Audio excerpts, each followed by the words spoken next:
বিসমিল্লাহির রহমানির রহিম। অনেকদিন পর পুনরায় আবার আলোচনায় আসছি, তবে আলহামদুলিল্লাহ একটি লক্ষ্য নিয়ে শুরু করতে চলেছি। তার আগে বলে রাখি, যদি আপনি এখনও আমার 1000-এর ছোট্ট এই গ্রুপে যুক্ত হয়ে না থাকেন তাহলে অবশ্যই যুক্ত হয়ে যান এবং ছোট্ট এই গ্রুপটিকে আরও বড় থেকে বড় করে তুলতে চ্যানেলটি সাবস্ক্রাইব করুন। সাবস্ক্রাইব সম্পূর্ণ বিনামূল্যে। চলুন একটি হাদিস দিয়ে শুরু করি। আনাস রাদিয়াল্লাহু তাআলা আনহু থেকে বর্ণিত, তিনি বলেন যে রাসূল করিম সাল্লাল্লাহু তাআলা আলাইহি ওয়াসাল্লাম বলেছেন, ইসলাম অপরিচিত অবস্থায় শুরু হয়েছে এবং শীঘ্রই তা পুনরায় অপরিচিতের মতো হয়ে যাবে। সুতরাং এমন অপরিচিতদের জন্য সুসংবাদ, যারা ইসলামের ওপরে টিকে থাকবে। এই হাদিসটি সহিহ মুসলিমে বর্ণিত হয়েছে, সুনানে ইবনে মাজাতেও বর্ণিত হয়েছে, তিরমিজিতেও বর্ণিত হয়েছে। ইসলামের শুরুতে অনুসারীর সংখ্যা ছিল খুব কম এবং সমাজে মানুষের কাছে এর নিয়ম কানুন ও বিশ্বাস ছিল সম্পূর্ণ নতুন এবং অদ্ভুত। কিয়ামতের আগে ইসলাম আবার এমন অবস্থায় ফিরে যাবে যখন সঠিক দিন মানার লোক কম থাকবে এবং ধার্মিকরা অপরিচিত বা একা হয়ে পড়বে। সুসংবাদ, যারা সমাজে প্রতিকূলতার মাঝেও ইসলামের ওপরে অটল থাকবেন। হাদিসে তাদের জন্য সুসংবাদ দেওয়া হয়েছে। আমি কয়েকদিন ধরে নিজেকে বলছিলাম যে যদি আমরা পুনরায় আবার আমাদের সোনালী ইতিহাস গড়তে চাই তাহলে অবশ্যই সেই সোনালী যুগের মানুষগুলোর জীবনীকে মূল্যায়ন করতে হবে।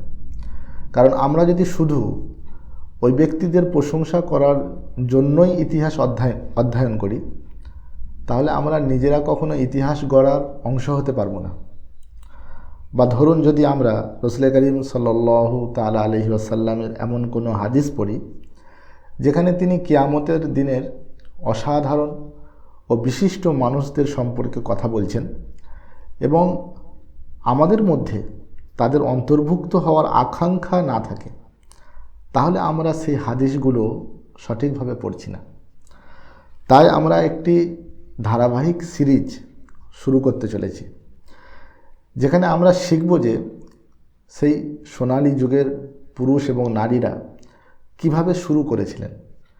উদাহরণস্বরূপ, যদি আমরা প্রথম মুয়াজ্জিন হযরতে বেলাল রাদিয়াল্লাহু তাআলা আনহুর উপরে আলোচনা করি, তবে আমরা কেবল বেলালের জীবনী আলোচনা করব না, বরং তার প্রথম মুয়াজ্জিন হওয়ার তাৎপর্য এবং তার গভীরেও প্রবেশ করব এবং ইসলামের ইতিহাস জুড়ে যারা অসাধারণ কাজ করেছেন তাদের মধ্যে যারা প্রথম, তাদের নিয়েও আমরা আলোচনা করব ইনশাল্লাহ।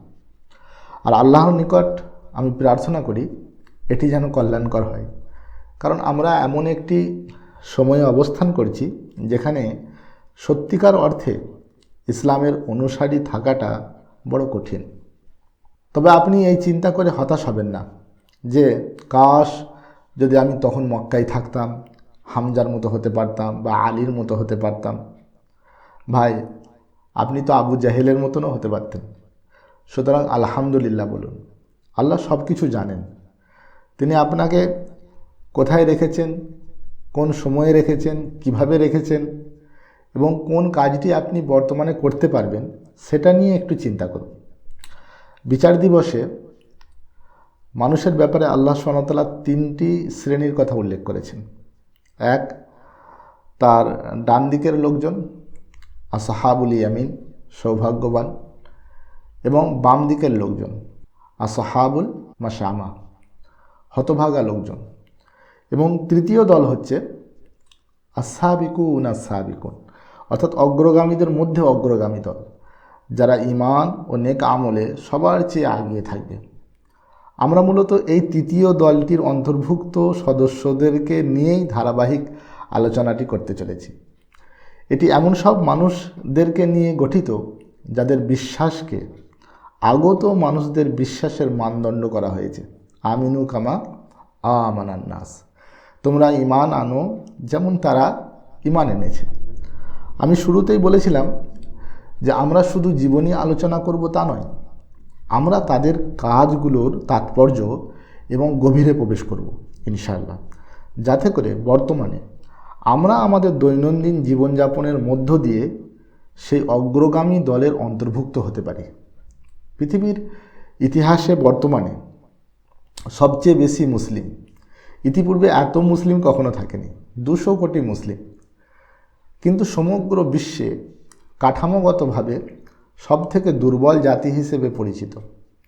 সম্পদ বা যোগ্যতার অভাবে এই অবস্থা হয়েছে তা নয়, আল্লাহ এবং তার রসুলের নামে বিভেদ এবং দলাদলির কারণে। আর যখন সমাজ এই ধারায় আগে বাড়তে থাকে শতাব্দীর পর শতাব্দী, তখন মুসলিম রূপে শক্তিশালী হবার পরিবর্তে দল বা জামাত রূপে বেশি শক্তিশালী হয়ে ওঠে।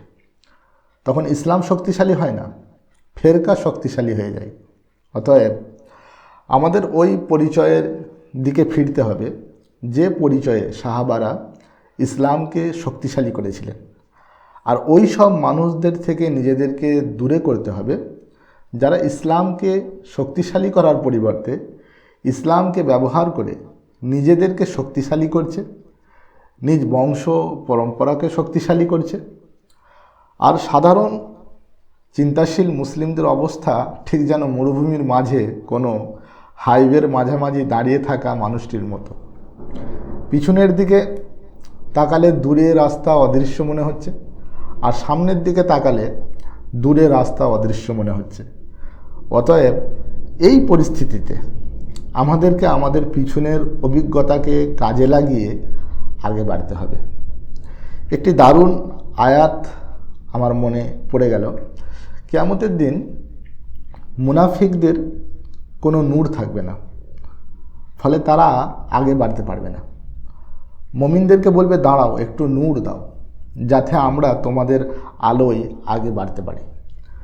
তখন মুমিনরা বলবে, পিছনে ফিরে যাও এবং নূর তালাশ করো, অর্থাৎ আলো তালাশ করো। সাহায্য করার ক্ষেত্রে তাদের এমন বিহেভিয়ার দেখে মুনাফিকরা বলবে, আমরা কি তোমাদের সাথে ছিলাম না, অর্থাৎ পরিচিত ছিলাম না দুনিয়ায়?